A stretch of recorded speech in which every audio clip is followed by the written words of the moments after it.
e tante immagini cattureranno la nostra attenzione. Prima di fare il vostro ingresso avete potuto assistere alla performance di Enrico Minato, Rimpianto,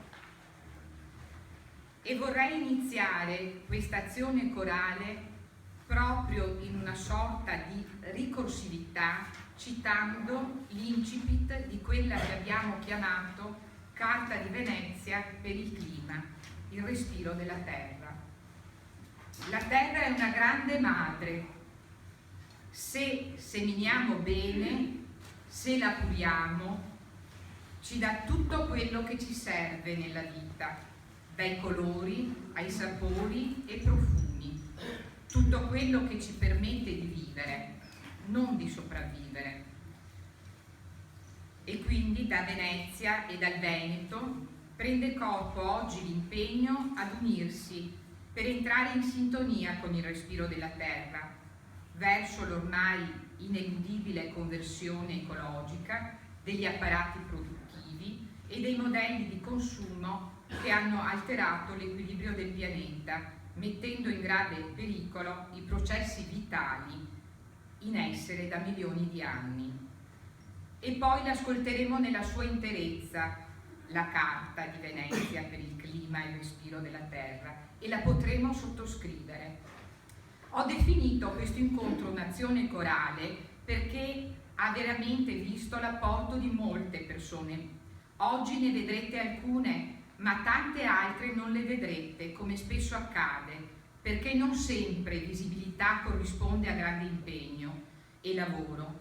Però, proprio perché è necessaria la coerenza fra gli impegni che prendiamo e i rapporti interpersonali che noi stabiliamo, io vorrei esprimere un pensiero di gratitudine verso tutti coloro che hanno reso possibile questo evento.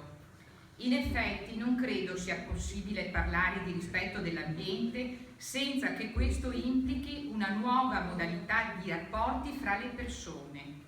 Dobbiamo capire che l'interconnessione e l'interazione sono concetti che dobbiamo vivere prima che enunciare. La qualità dei rapporti interpersonali si riverbera senz'altro sulle modalità di vivere l'ambiente che ci circonda. Innanzitutto una parola: consapevolezza. È necessario accordare il nostro respiro a quello della terra e non il contrario. Come qualcuno ha detto, è l'uomo che appartiene alla terra, non la terra all'uomo.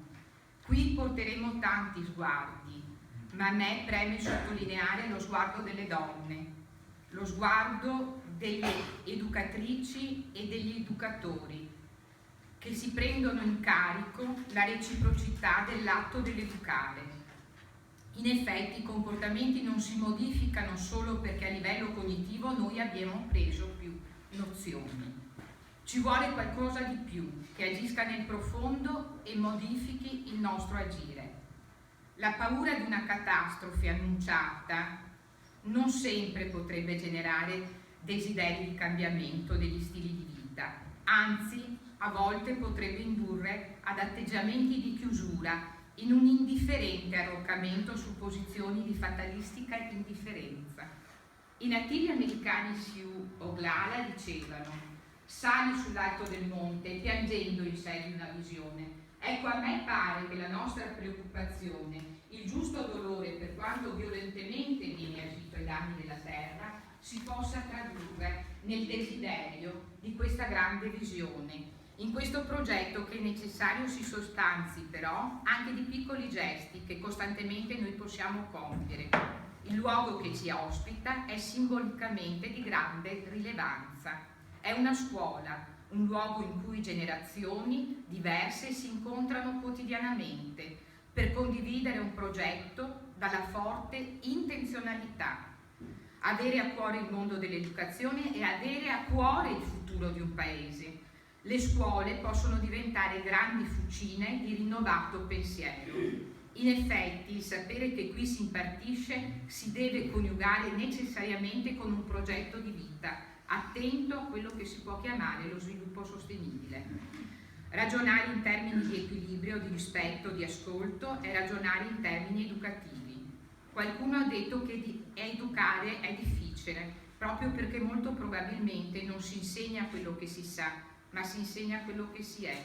Allora, consapevolmente e simbolicamente, io concludo questa breve introduzione autolimitandomi e consegnando alcuni minuti del mio tempo al proseguio dei lavori, non prima però di aver ricordato alcune regole alle quali vi prego di conformarvi.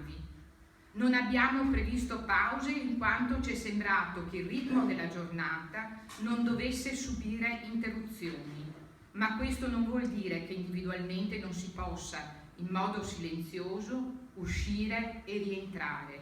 Infatti, non vorremmo che si utilizzasse il tempo della meditazione per allontanarsi dalla sala. Riteniamo il tempo della meditazione importante, in quanto idealmente saremmo collegati con diverse parti del globo. Ognuno di noi troverà una modalità per lasciare che il flusso di parole agisca in profondità.